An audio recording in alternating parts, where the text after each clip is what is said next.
Hello and welcome to another one of my videos, and in today's video I'm going to be going through not a lot of coins, but there's a lot of concentrated value there.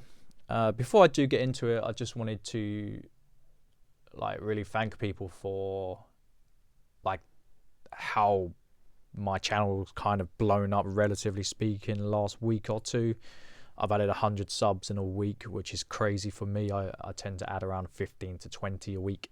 So thanks guys. I guess it shows that success isn't built overnight, but it's a succession of hard work over the years. I've been at this over 4 years. I put out maybe 520 videos, 530 videos. So it's nice to know that it's finally starting to pay a bit of a dividend. Now let's go through some of the coins I got. It's not going to be the longest of videos. So one of my suppliers, I say my supplier, I've got many suppliers these days. He said to me, he was like, Sean, I've got some Brits coming in. How many do you want? I was like, put me down for 2.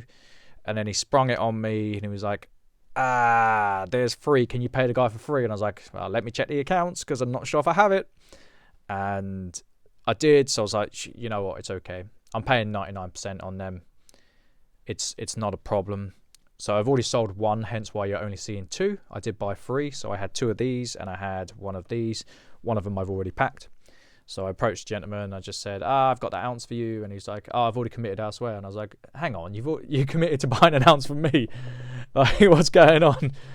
And he was like, "Okay, sorry, I forgot, but I'll send it over." So spot plus 2 plus post is dead on 1400. I think that's an absolute steal for Brits. But for me, it's coins in, coins out. If I'm making 3%,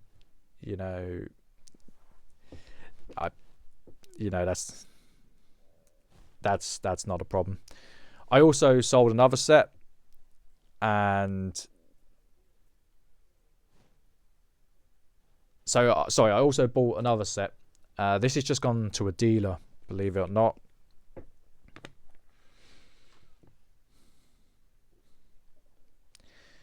I didn't really know what this was worth. I'm not going to tell you what I paid, but I ended up selling it to a dealer. I've got to the point, I was having a chat with another dealer.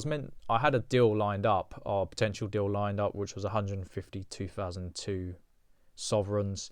That was sniped by another dealer. Am I happy about it? No, not really, but this kind of lessened the blow. But when speaking to that other dealer, he said sometimes I just like dealing with trade because it's so much easier, and I completely understand that sentiment. I do like dealing with customers. Excuse me. I do like dealing with customers, but when I can deal with 40 to 50 people in a single day, and when you get people haggling over everything, it's like, come on. With a dealer, when dealing with trade, it's a lot simpler. That's the price, take it or leave it. If they can't make the price work, they might counter offer, but there's none of this aggressive haggling. I need it for this, I can buy for that. It doesn't really work that way. Now there is the downside. It's soulless dealing with trade. It's purely a financial transaction, which I prefer building the collections and working with people through their own individual journeys as collectors or stackers. So dealing with trade, yes, there is money in it. It can be rather lucrative if you've got a few dealers who are big dealers, because they can pay the money. They can either send it to Asia, or they've already got the client base to move it for a good price, and you just have to work backwards. I can buy for X and I can sell for Y, and it's just business at the end of the day. Dealing with customers is not always the same. So for me, I could have been sitting on this for a long time. No, I've let this go cheap. Like, I know when I'm working with trade, they have to make a cut. That's not a problem. I could have maximized it myself, but I don't really specialize in these coins. It's not really my area. I get the odd stuff in. I know what I paid. I know what I sold for. I know what the VAT is going to be. I know what the postage is going to be. I know what the financial number is, and it's an easy trade for me. No qualms or quibbles. It's just coins in, coins out. And sometimes you have to do that for your sanity. Your sanity is worth more. Now, if you're dealing with 40 or 50 people in a day, and every single one of them wants to haggle, you've got to realize that takes a toll on your your mental well-being as well. You know, it's not always fun. It's not always fun to deal with tons and tons of people who want it for next to nothing. Now, I always work on the idea, I buy for a fair price, I sell for a fair price. Some people, they want something for nothing and they will hound you until they get it.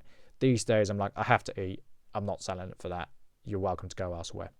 That's not to slate people. It really isn't. There's pros and cons to both. So, for example, if I was to list this to the groups or to individuals, I'm probably going to get more out of it, and that's okay.